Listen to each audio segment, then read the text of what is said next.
அஸ்ஸலாமு அலைக்கும் வரஹ்மத்துல்லாஹி வபரகாத்துஹு. கண்டிப்பாக இந்த பதிவு சிந்திக்க வைக்கும். இப்போ நமக்கு உடம்பு சரியில்லைன்னு வச்சுக்கோங்களேன், நம்ம என்ன பண்ணுவோம்? ஒரு 2 நாள் இருக்கிற டேப்லெட்ஸோ சிரப்போ போடுவோம் இல்லைங்களா? 3ஆவது நாள் என்ன பண்ணுவோம்?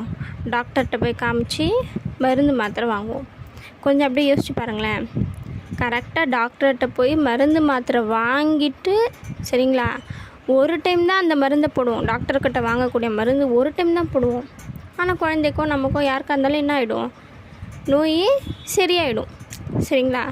நம்ம என்ன சொல்லுவோம்? டாக்டர்கிட்ட போயிட்டு காமிச்சாதான் அது சரியாகும் அப்படின்னு நம்ம நினச்சிட்ருப்போம். நம்ம விளையாட்ட சொல்லுவோம்.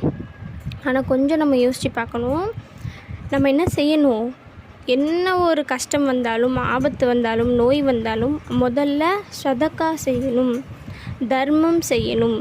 எவ்வளோ முடியுதோ அல்ஹம்துலில்லாஹ் நியத் வச்சு என்ன பண்ணணும்? தர்மம் செய்கிறதுக்கு முயற்சி செய்யணும்.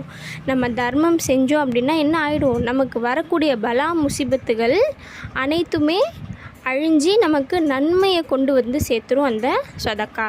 சரிங்களா? அப்போ மாதத்துக்கு ஒரு நாள் இல்லைன்னா ஜும்மா அன்னைக்கு ஜும்மா தொழுக போவோம் இல்லையா? தொழுதுட்டு வரும்போது இந்த மாதிரி நம்ம என்ன பண்ணணும்? மறந்துடுவோம் கண்டிப்பாக. அப்போ நம்ம கரெக்டாக ஒரு டைம் ஃபிக்ஸ் பண்ணி வச்சுக்கணும். இந்த நாள் அன்றைக்கி இன்ஷால்லா நான் சதக்கா தந்துடணும் அப்படிங்கிற மாதிரி நம்ம நியத்து வச்சு செஞ்சிட்டோன்னு வச்சுக்கோங்களேன், நமக்கு ஒரு அமல் செஞ்ச மாதிரியும் ஆயிடுச்சு, நம்மளுடைய முசீபத்துகளை விட்டு நம்ம தூரமாக போன மாதிரியும் ஆயிடுச்சு. இன்ஷா அல்லாஹ் இந்த ஒரு விஷயத்தை செஞ்சு பாருங்கள். கண்டிப்பாக ஒரு சேஞ்சஸ் தெரியும் உங்கள் ஃபேமிலியில். சரிங்களா?